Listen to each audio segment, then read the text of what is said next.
What up? This is Bobby Agua. Chopping Fable. Bobby. Whoa. Hold on.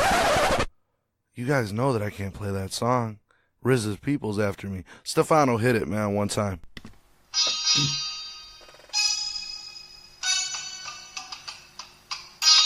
Bobby. Bobby. Bobby.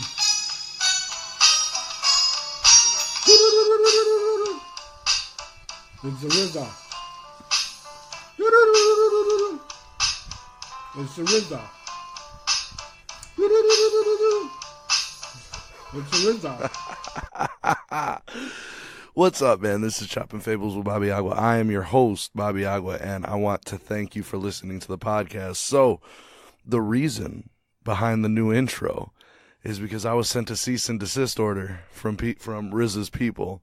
RZA, a member of the Wu-Tang Clan, is the person whose intro music, or whose music I have made my intro music since the very first episode of the podcast. Basically, I came up with that intro music just by Googling songs with the word Bobby in it.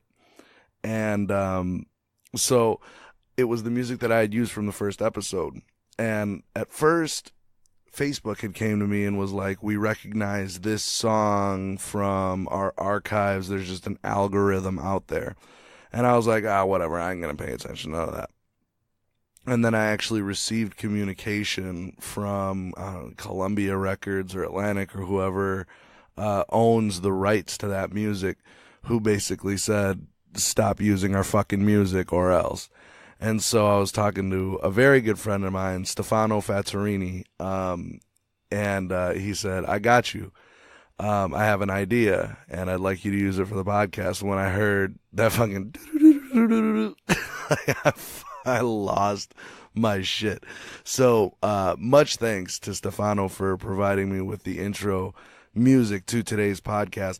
I do have a custom intro coming in a couple of weeks, so over the next subsequent episodes, that one was obviously a kind of a parody, kind of a fuck you to RZA. Like, come on, dude, I have 8 episodes out. Like, you know, I'm not exactly making bank off of this fucking podcast, you know. But that's neither here nor there. I'm going to respect his wishes, and the boy's trying to get paid. I mean, who's fucking buying Wu-Tang Clan albums anymore? Other than the pharma guy, Pharma Bro, Martin Shkreli. You know, he's trying to get his money, and that's fine. I respect the hustle. So, but yeah, a giant fuck you to RZA. In other news, man, and this is a serious topic for a second. I really wanted to put out thanks to everybody who listened and commented and reached out to me regarding the last episode, the heroin episode. As I've said countless number of times, that was a very personal podcast to me. It was a very personal situation that I've dealt with personally very, very recently, as I explained in the episode. And unfortunately, so many people reached out to me and said that, you know, their sister, their son, their brother, their mother had either gone through heroin addiction, opiate addiction, and that my episode was really inspiring to them. And that's, I mean, if you haven't gotten it by now, guys, like, that's why I do this. That's the entire idea behind it. So it was a very personal episode for me. It was very difficult to record and talk about things like that so openly and candidly, but I felt like it was something that had to be done. Today is a little bit different than the last episode, and is a little bit more like what you guys are used to out of this podcast, which is just kind of funny commentaries on different topics, you know. Can men and women be friends, and acting your wage, and you know, a lot of idiots having kids, a whole bunch of different things that are a little bit funny, and just my personal takes on things. And another thing that I wanted to say, just because, like I said, you guys take this journey with me. By no means am I a professional at this, but if I sound a little bit different, it's because I'm done with my home studio. I now have live monitoring. It was very difficult to get the levels, as far as the audio levels when you're listening to an episode. It was very difficult to get those dialed in correctly because I was just guessing as to what it sounded like. I was recording live, but I had no monitoring in my headphones. And I do now. And it's a fucking game changer, man. Like being able to hear myself as it sounds on the recording rather than just me speaking into the open air and guessing about how far my mouth is or am I really getting picked up, and then having to fix all of that in post-production. I'm hoping that having this complete home studio with the live monitoring of my live voice is going to help me create better sounding content. As far as just aesthetics go. So, shout me out in the comments. Let me know, like, how does this episode sound as opposed to a lot of the other episodes in the past? But let's get right into it, man, because today's going to be a fairly long episode because I have a lot to say about the topic. Obviously, substance abuse and things like that in a much more serious manner were discussed on the last podcast, but I put my feelers out to a couple of people. And I'm constantly getting people telling me, oh, you should do an episode about this, or what are your feelings about that, or I think an episode about this would be really interesting and hilarious. I've definitely taken note. I'm always open to suggestions. I'm always open to ideas as far as what you want to hear. Let's be real. I'm doing this for you.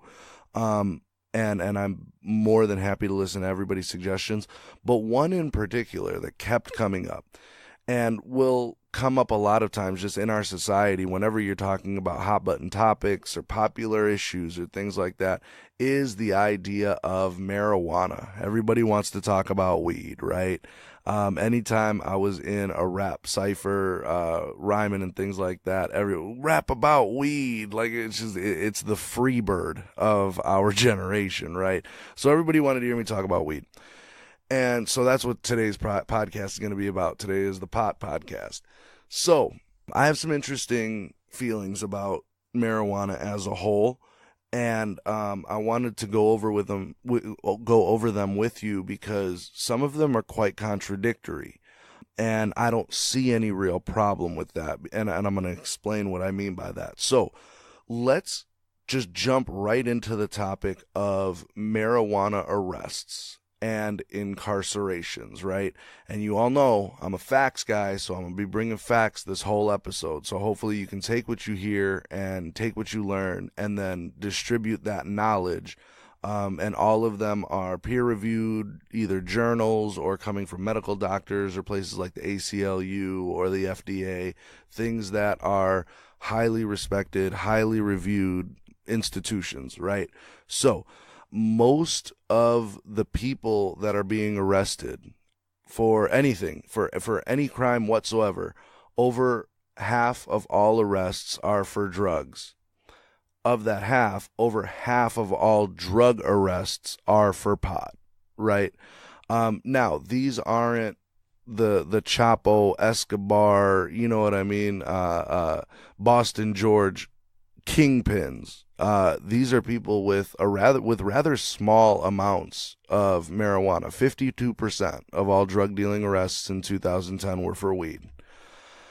Of those, over 7 million people were busted for having pot from 2001 to 2010. In 2010, cops made one pot arrest every 37 seconds, right? Now, I believe, it is my personal opinion, that marijuana should be completely, not only decriminalized, but completely legalized for recreational use. I cannot, in good conscience, say that things like gambling, cigarettes, and alcohol, all of which have proved to be as addictive or more than marijuana, how those three things are legal, sanctioned, regulated, but somehow we can't figure out how to do it with pot. I do not accept that. That is not a viable answer to me. It would be extremely easy, and has proven to be extremely easy in the several states that have legalized marijuana for recreational use. that you can make money from it, that it is very possible to regulate it, tax it like cigarettes, tax it like alcohol, put your, 2 cents in.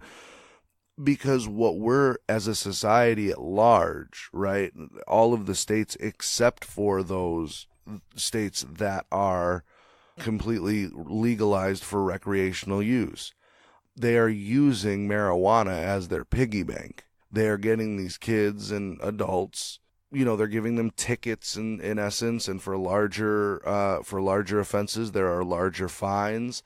And these are all going into the city's piggy banks, into the coffers, right? The problem is that if you want to look at marijuana use as a problem, I don't, but if you're taking the governmental route of it, the problem isn't going anywhere. Especially, and I gotta go here, but especially for young black males. Blacks and whites tend to use pot at about the same rates, but the busts aren't happening on the white blocks. Blacks have been nearly 4 times more likely than whites to be arrested for marijuana possession. By the way, all of these facts are available at aclu.org. Like, I did not have to go very far in order to find all of these. 4 times more likely to be arrested for marijuana possession. Now, there's a couple of different things that are going into that statistic, right? Because you say, well, if you don't want to get arrested for pot, don't smoke pot. But you can be white and smoke pot and not get arrested for pot. Now, I believe that when there's smoke, there's fire, right? And I tend to believe that there is targeting that is, there has to be. Because you cannot have 2 people doing the same things at the same rates and one group succumbs to 4 times the amount of pot arrests. You are policing you are over-policing those communities. That is what's driving those numbers. Well, blacks use 4 times as many because they have 4 times the amount of use. No. Or the amount of arrests. No, they have the exact same amount of use. Blacks are just being targeted. There's no other way to look at that. That is facts. Blacks are being targeted for pot arrests. In Iowa, D.C., Minnesota, and Illinois, blacks were 7.5 to 8.5 more times more likely than whites to be arrested for having weed. Now, you might say, well, it's just a ticket. It's a misdemeanor. It's not a big deal. You're not going to do any type of federal fuck you in the ass prison time, right? A pot arrest doesn't mean anything. Nobody looks at pot and thinks, oh, well, that person, is on his way to being a serial killer or a murderer. However, arrests don't just cost people money or prestige or respect. It is very easy to have things like student loans, public benefits, losing your job over a marijuana arrest. States waste $3.6 billion with a B billion dollars enforcing marijuana laws every year, only to have these kids have those opportunities, and these adults as well. Let's not act like pot is only a privilege of youth, right? You have these people whose lives are being changed and in some cases destroyed over a fucking plant that you light on fire and breathe in, right? In many, well, it's actually federal law, not in many states, in all states, there are laws on the books that with any type of pot arrest, you are not available to take out a student loan for a number of years, depending on the number of pot arrests that you had in the past. I believe that I read this statistic, and if I'm wrong, please correct me. I don't think I am, though. On your first arrest, you cannot have any outstanding or future student loans for 1 year. On your second arrest, it's 2 years, and on your third arrest, it's forever. It's not that many chances. You know what I mean? Especially, and we'll kind of get into this, especially when it comes into the medical properties. If you are using marijuana in order to alleviate symptoms of a serious medical condition, 3 strikes and you're out forever. Now, what does that do to somebody? Especially if you are, let's say, a low-level community, maybe just to your friends or to your acquaintances or whatever, a supplier, right? If you catch a trafficking charge or an intent to distribute charge, you get one chance. Once you've been hit with an intent to distribute charge, you cannot take out student loans. So now you've punished me for making money possibly the only way that I know how. And now that you've caught me, you're going to stop me, or at least make it extremely, several times, exponentially more difficult to go out and make a living, because now you're going to stop me from getting a college degree. I mean, let's be real. Nobody has $120,000 to drop on college up front. Everybody takes student loans, right? Good luck getting a fucking scholarship with a drug conviction on your record. If you can't even get money from the government, who's going to give you free money, right? So now you're taking the one thing that I do have, which is a future. You have time. It's a commodity. And you're going to rob that away from me in my teenage years so that I can't do better in my 20s. That to me is unacceptable. Completely unfair, completely unnecessary, and totally and completely the punishment not fitting the crime. It's not only me who thinks this either. Over 50% of Americans support legalization. That's not decriminalization. That's not medical marijuana. Over 50% of Americans support complete legalization for recreational use. It's going to be the way of the future. I just wonder how much we can get politicians to get out of their own ways where it comes to the lobbies and where it comes to different social groups and religious groups and things like that. And I'm not getting into religion on this podcast.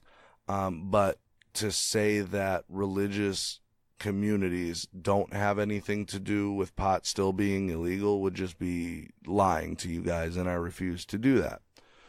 But according to the usnews.com, any federal drug conviction, whether it be for possession, conspiring to sell, or sale of illicit drugs, can disqualify a student from receiving student aid grants and loans. With that said, these convictions will count only against the student for financial aid purposes if the crime was committed during a time when the student was already receiving federal student aid. So let's say that a student was arrested in January, he was enrolled in school and receiving aid, but not convicted till June when he or she wasn't enrolled or receiving aid. In that case, the conviction would count because the arrest was in January. If your arrest is in June and you're going to school the following January, it wouldn't count against your eligibility. Why any of that needs to be a factor? Like, you don't take away kids' futures for smoking pot. Like, the punishment does not fit the crime. I have a 5-year-old. I am not going to throw him out my window for spilling a glass of milk. Like, the punishment does not fit. I'm not going to hit him for tracking muddy boots into the house. You know what I mean? In the exact same vein, kids will be kids. If you've never smoked pot ever in your life, I tip my cap to you. There's not that many people out there like that. Most people have experimented, right? And let's be honest, if you're a Caucasian person who has experimented, you've benefited from the privilege of not having your communities policed at a much higher rate than that of minority communities. And therefore, it's probably one of the reasons that you had an easier time not getting caught. I'm not going to say it is the chief reason that you didn't get caught, but not having to deal with over-policing and literally witch hunting probably played a pretty significant advantage to you. Again, up until fairly recently, a single conviction under a drug offense would have and could have resulted in immediate and permanent ineligibility, which is completely archaic. To have it as a single conviction and you're banned forever from federal student aid. As of about 9-10 years ago, however, it has become more of that 3 strikes rule that I had spoken about. So, on these podcasts, I don't like to give up too much of my personal experiences just because I really do want to separate Bobby from Rob, right? But I will say that I have associates, people who are very close to me, who have experimented, right? These are not bad people. These are very good people, as a matter of fact. All hardworking individuals. Everybody that I know who smokes pot has a job. Some of them are extremely successful people, 7 figures a year. The old adage is that, it just makes you lazy and all you do is sit around on the couch and watch SpongeBob and eat Cheetos. Like, the problem with marijuana was that it was demonized to a point. Everybody remembers This Is Your Brain on drugs with the smashing dishes and the fried eggs and everything like that. They overstated their case, right? And then as people did start to experiment and they realized that their fucking heads weren't going to explode because they took a toke off of a joint, it now erased everything that the anti-drug groups and the government groups told them. Now, the problem with that is that now we have, as a society, we're going the other way. So just to recap, Bobby Agua's official position is that pot should be legalized. However, and I know all of the potheads are super proud of me right now, right?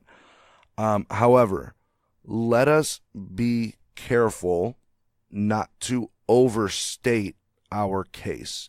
And what I'm talking about there is the idea that Johnny Dreadlocks is down there face first in a fucking bong talking about how pot cures cancer. Fucking knock it off. Stop overstating the case. Now, I'm not saying that pot doesn't have its medicinal purposes. It absolutely does. It'll do things like curing or at least alleviating nausea in cancer patients. Sure, it'll help them eat. AIDS patients and other cancer patients and things like that. It stimulates appetite. You get the munchies. If you're losing weight or you can't put weight on or it's very difficult for you because of a medical condition, pot can help that. Certain anti-inflammatory stuff, there's certain pain-killing properties that marijuana definitely does have. Stop saying it cures cancer.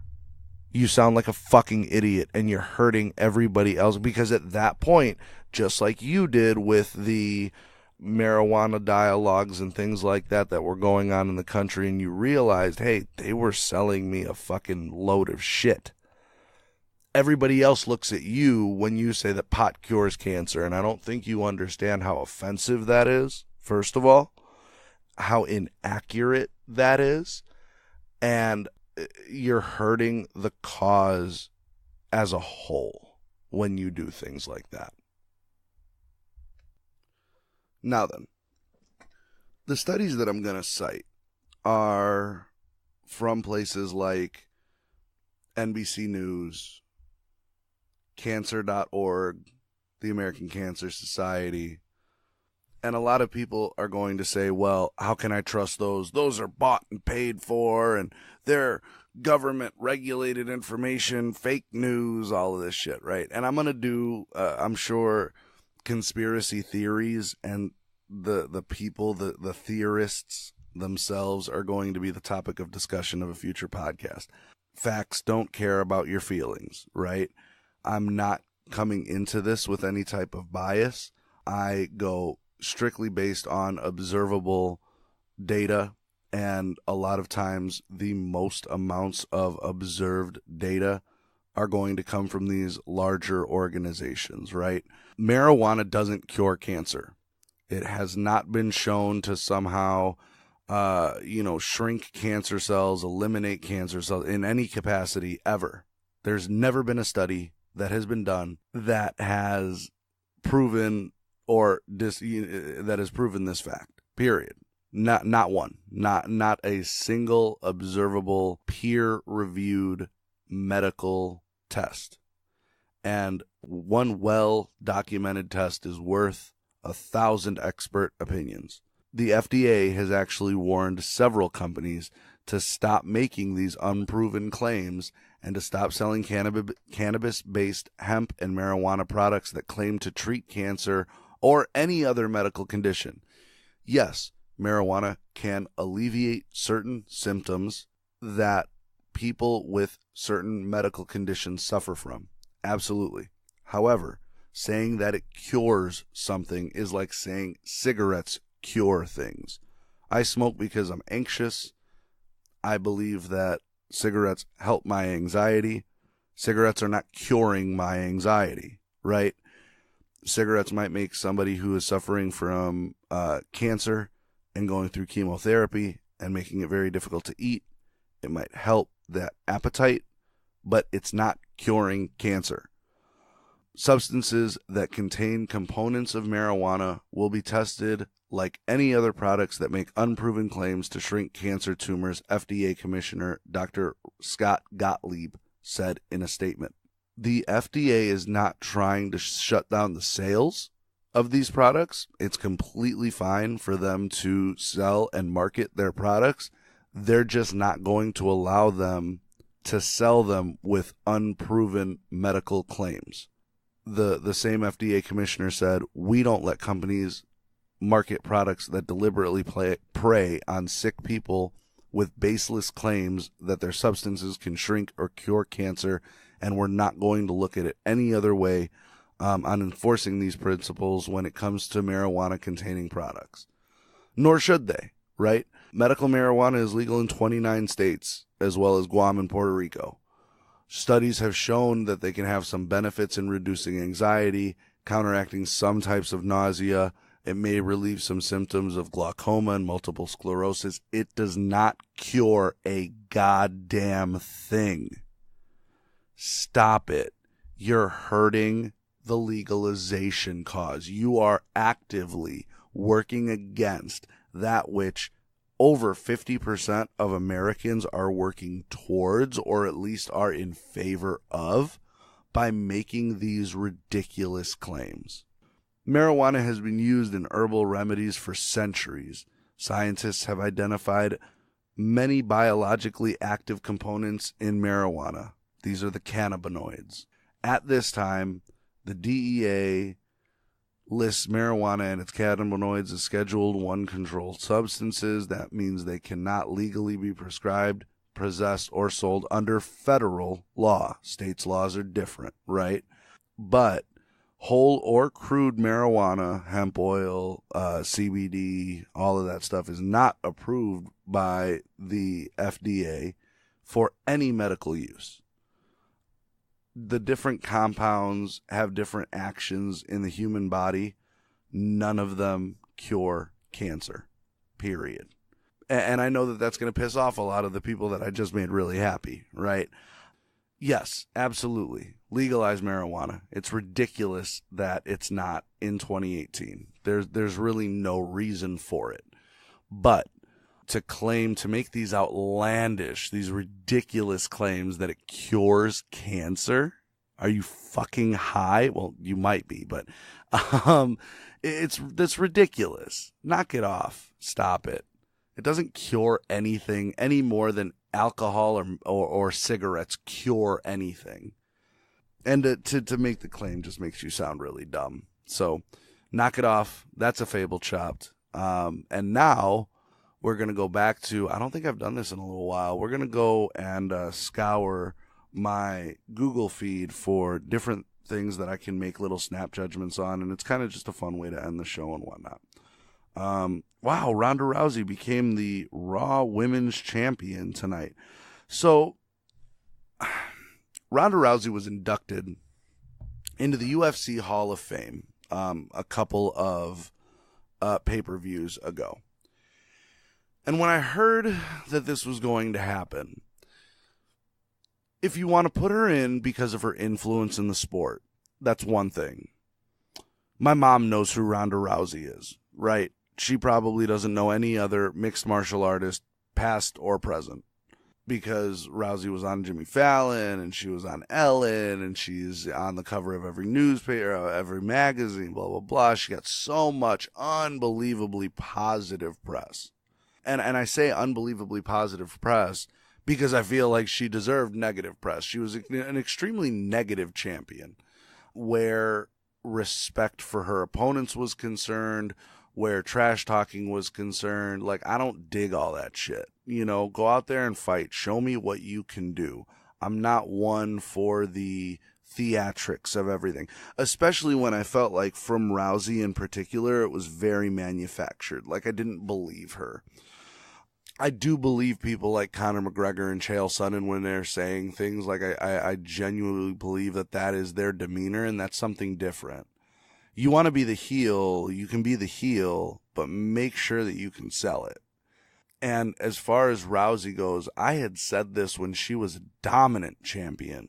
I told people she's not going to be the best ever. She's just first. If you look at her record and the people that she was beating fucking stay-at-home moms. She had an unbelievable hype train behind her that paid all of her bills, that allowed her to train 24/7, that allowed her the best nutritionists in the game, some of the best trainers in some of the best facilities. And she was fighting women who had a part-time job. These are not apples to apples, right? I'm glad for her and for her sanity that she left the sport, because she went on Ellen and said she was thinking about killing herself when she lost the title the first time. At that point, I understand you're an Olympian, you're a competitor, and God bless that competitive spirit, but you're obviously not built for this game, sweetheart. If you are going to define yourself based on 12 pounds of gold that go around your waist, you are not built for this sport.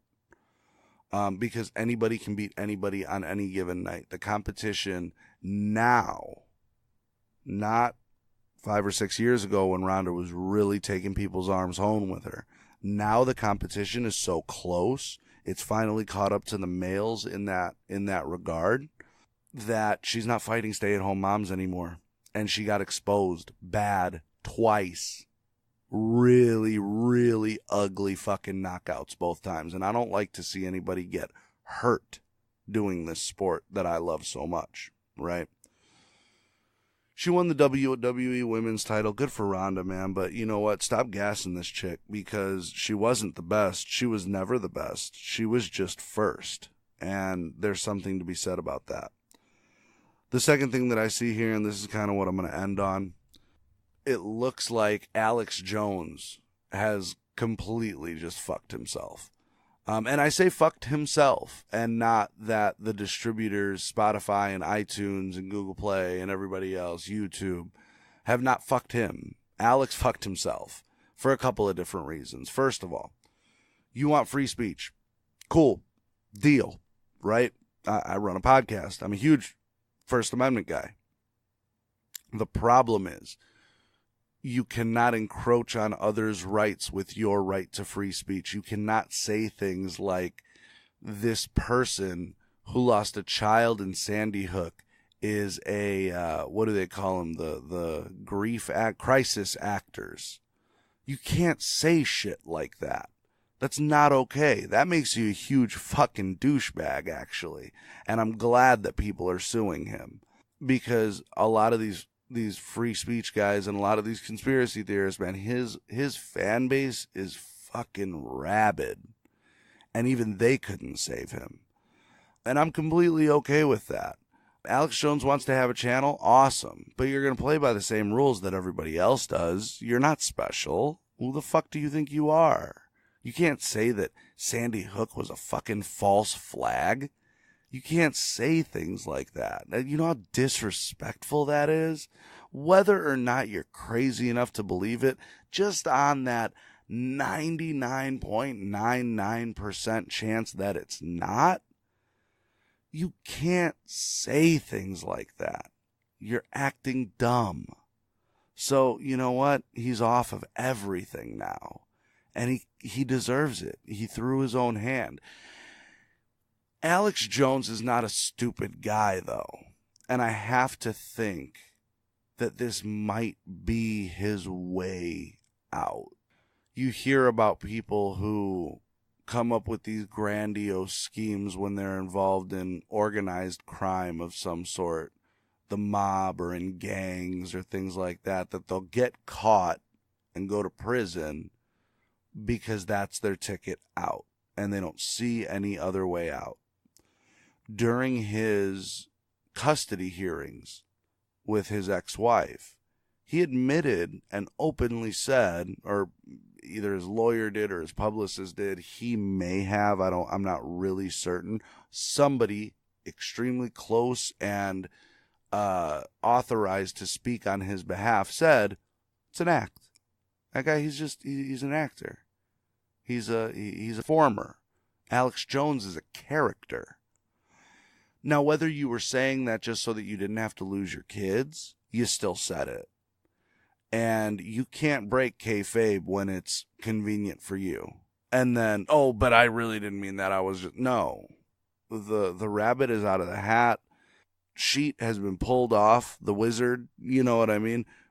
You said you were fake. You said you were a performer, regardless of the implications of that statement, right? Whether you, quote unquote, had to say it. You said it. So now you get to deal with the consequences of your character. Bobby Agua has caused me very uncomfortable personal conversations with people. I had to take that heat because of the character. I had to take that heat because of the performance, right? I still said those things. And any good performer has to stand behind his material. You don't hear people, at least you don't hear people that I respect as far as stand-up comedy goes, saying things like, oh, well, I didn't mean it, though. Like, oh, those were jokes. You know what I mean? When they're saying something in an official capacity in like an interview or something like that, you have to stand behind your material. You have to. And Alex didn't. So as far as I'm concerned, he's got what he's getting what he has coming to him. That's it, man. That's another Fable Chop. That's another topic discussed. Let me know what you think. Let me know if you're in favor of of legalization of marijuana. Let me know if you think that weed cures cancer. Such a fucking ridiculous notion to even say. But if you have compelling evidence that I'm unaware of, I am all ears and eyes. Let me know about it. And until then, keep chopping fables and go fuck yourself, RZA. Latinos.